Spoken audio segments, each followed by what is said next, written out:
Pourtant, dès les premières années, les mauvaises nouvelles s'accumulent. La politique de Staline pose problème.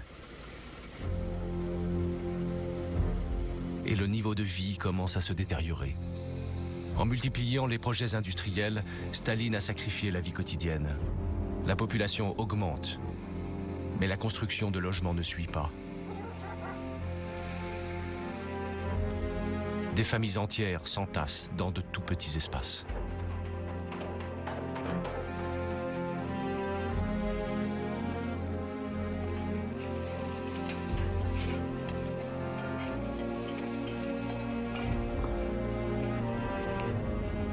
Regardez ces images. Elles ont été tournées quasi clandestinement dans les rues de Moscou. Elles constituent un des rares témoignages de la pauvreté au début des années 30. C'est cette riche anglaise, Lady Mountbatten, qui au cours d'un voyage a filmé avec sa caméra personnelle. Je vois partout des signes de malnutrition. On m'a raconté que ce vieil homme qui fouille dans les poubelles est un ancien aristocrate. Et que celui-ci était un professeur réputé à l'époque des tsars.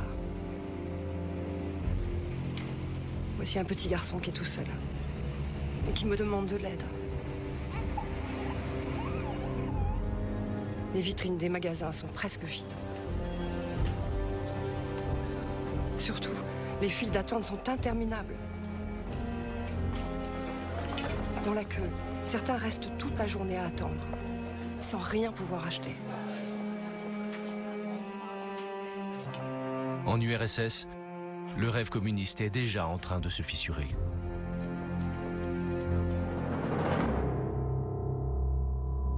Au Kremlin, Staline ne veut rien entendre.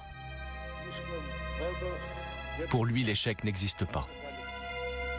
Si le système est défaillant, c'est qu'on sabote sa politique. Il cherche des coupables chez les responsables de l'économie. Comme le commissaire aux finances, Bryukhanov, qu'il juge incompétent et qu'un collaborateur a dessiné en fâcheuse posture.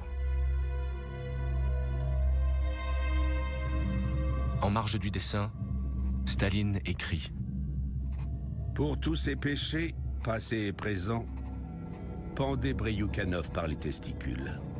Si elles tiennent, considérez-le comme acquitté par le tribunal. Si elles lâchent, jetez-le dans la rivière. » Staline ne plaisante qu'à moitié. En 1930, il invente une méthode pour désigner officiellement les coupables. Le procès politique.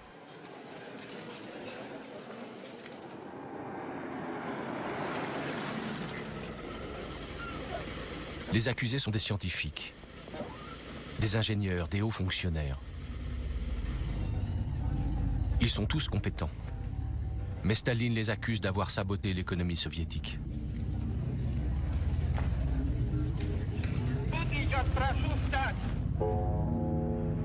Staline lui-même est absent des débats, mais il a nommé comme juge l'un de ses fidèles, Andreï Vichinsky. Il lui a fixé les peines à prononcer, la mort. Заседание специального присутствия Верховного суда Союза Советских Социалистических Республик объявляется открытым. Pour que le procès paraisse crédible aux yeux du public, il faut que les accusés avouent leur faute.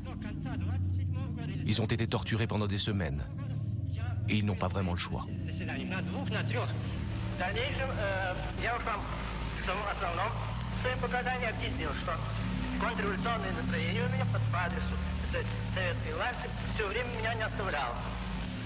Я сознаю вполне, что я заслужил самое тяжелое наказание. Pour le procureur, c'est alors un jeu d'enfant.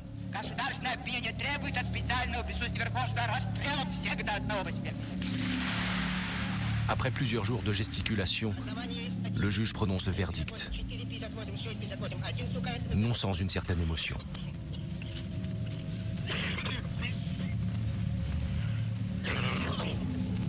Калинникова Ивана Андреевича, согласно статьям 58.3, 58.4, 58.6, 58.11 Уголовного кодекса РСФСР, к высшей мере наказания, к высшей мере социальной защиты, расстрел, конфискация всего имущества.